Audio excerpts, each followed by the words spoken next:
बहुत स्वागत है आप सभी का द रेवोल्यूशन देशभक्त हिंदुस्तानी में। क्या ये लड़ाई साल 2012 और 2013 के अन्ना हजारे के अनशन की याद नहीं दिला रही है? ये लड़ाई अनशन की याद उसलिए नहीं दिला रही है कि वो तो सत्ता परिवर्तन की बात की जा रही थी, लेकिन अब ये हमारी बच्चों की अस्मिता का प्रश्न है। वो लड़ाई सत्ता परिवर्तन के लिए थी और ये लड़ाई हमारी बेटी की अस्मिता के साथ जुड़ी हुई है। आप क्या कहेंगे? ये हिंदुस्तान की बेटी की इज्जत आबरू का सवाल है। अत्याचारी जुल्मी ब्रजभूषण बदमाश जिसके यहाँ पोस्टर लग रहे हैं 38 केस तो पहले ऑलरेडी दर्ज है और 2 केस अब बोलिए इसके खिलाफ। ऐसे बदमाश को ये सरकार सह दे रही है, ये बिल्कुल गलत है। बहन बेटियों को न्याय मिलना चाहिए। आप क्या कहेंगे इस पर? देखिए, कहीं ना कहीं मैंने कहा ना कि देश की 70 करोड़ महिलाओं की लड़ाई ये बच्चे लड़ रहे हैं, देश के नौजवानों की करोड़ों नौजवानों की लड़ाई लड़ रहे हैं। और हमने महामहिम राष्ट्रपति जी को भी अनुरोध किया है कि सरकार ने उनका अपमान किया है, लेकिन देश की महिला उनका सम्मान करती है और महिला महापंचायत में वो आए और इन बच्चियों को न्याय दिलाने में मदद करे। साथ ही साथ देश भर की सभी महिला सांसद और सभी विधायकों से भी अनुरोध किया महिलाओं से कि वो महिलाओं के खिलाफ हो रहे यौन शोषण की आवाज़ को मजबूती से उठाए और इन बच्चों को न्याय दिलाएं। क्या इससे बीजेपी का नुकसान हो रहा है?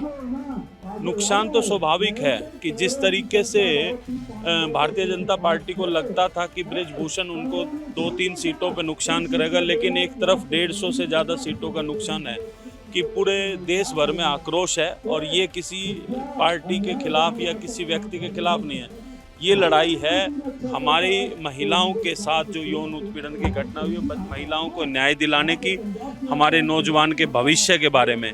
और आज देश का प्रत्येक नागरिक जागरूक है और आहत है और कहीं ना कहीं इसका खामियाजा सरकार को भुगतना पड़ेगा।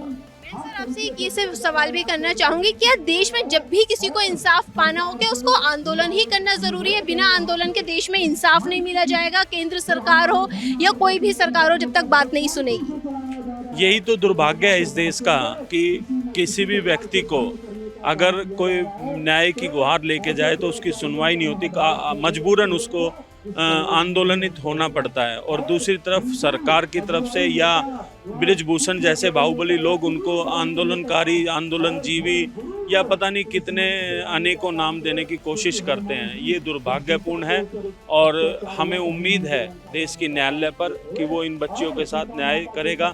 साथ ही साथ सरकार से हमारी मांग है कि सरकार जल्द से जल्द इन बच्चों की सुनवाई करे। कहीं ऐसा ना हो कि पानी सर से ऊपर चला जाए और उसका खामियाजा सरकार को भुगतना पड़े। क्या जंतर मंतर साल 2024 के महाचुनाव का आधार बनेगी?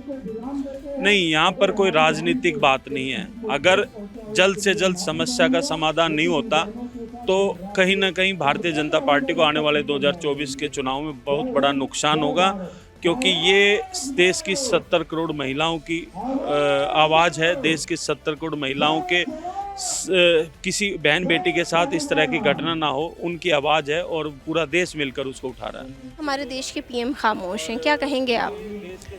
हमारे देश के पीएम हमेशा खामोश रहेंगे, क्योंकि वो नफ़ा और नुकसान देखते हैं। वो कभी किसी सवाल का जवाब नहीं देते। आज तक कोई भी प्रेस कॉन्फ्रेंस में किसी भी बात का जवाब नहीं दिया और किसी को सवाल करने की हिम्मत नहीं हुई। जब पानी सर से ऊपर उतर जाता है तो हमारे पास सिर्फ आंदोलन करने के लिए और दूसरा कोई रास्ता नहीं होता।